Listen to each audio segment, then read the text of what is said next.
Guess where I've been the last week.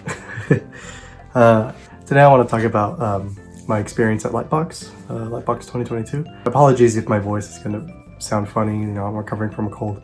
It's not COVID, I tested, it's fine. But if I try to whisper or like go into higher, you know, registers, my voice is gone. But it's all good. Yeah, I wanted to talk about my experience at Lightbox. Fun fact, it's my first convention experience ever.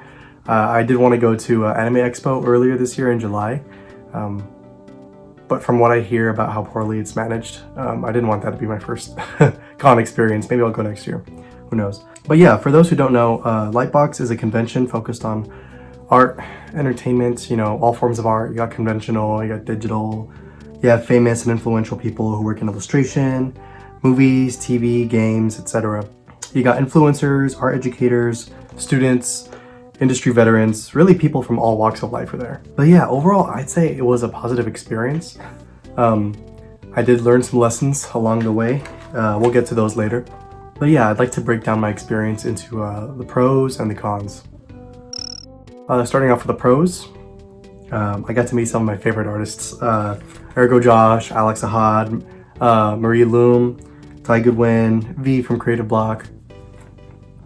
I was definitely starstruck, you know.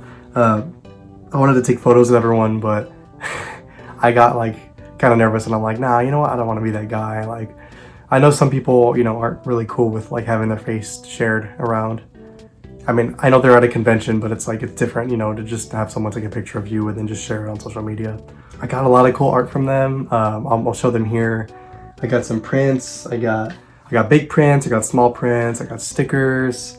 And like a handful of art books, you know. God, I just love like going through and like an artist's work. And oh, I also got these really cool reflective stickers from V. God, they look so cool. Yeah, here actually.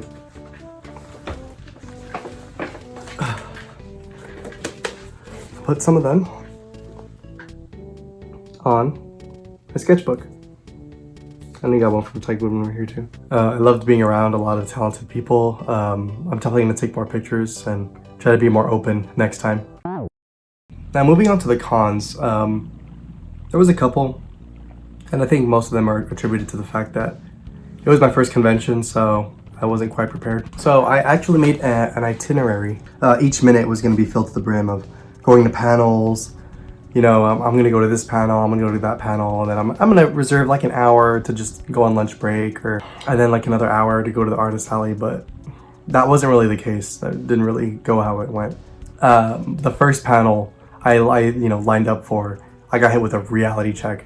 I walked in and they were like, I walked in like 30 minutes before it started, and I'm expecting like to be a line, obviously, but I think it was like an Illumination panel, the Illumination animation studio.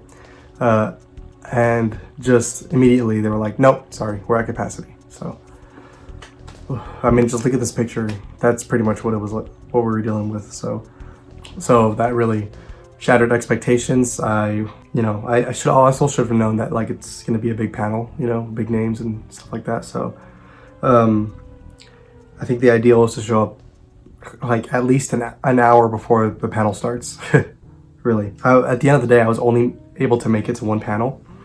And that was a panel like talking about like dealing with creative burnout. It's very informative.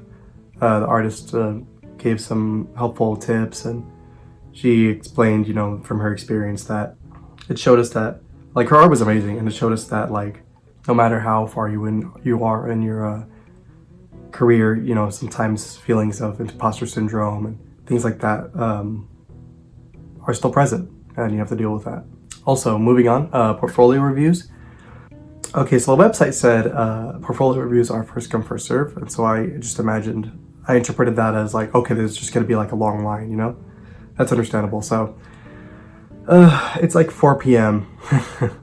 And we approached the review rooms, and I asked one of the people working there, it's like, okay, how long is the wait time? And he looked confused. He looked at me, he was like, what do you mean? And I'm like, the wait time to get a review. It's like, oh no, we're full. You have to come in as soon as we open and make an appointment. I was like, oh, Okay, well, no matter. So maybe next time I go to Lightbox, if I want to get a review, I'll just, as soon as, you know, I get my my badge, I'll just book it and try to get an appointment. But that's about it for cons, you know. I definitely think that most of those cons were just the fact that it was my first convention experience. So overall, I would say it was a positive experience. It was crazy seeing like my favorite artists like in the flesh. I'm like, oh my god, they're real people too, you know.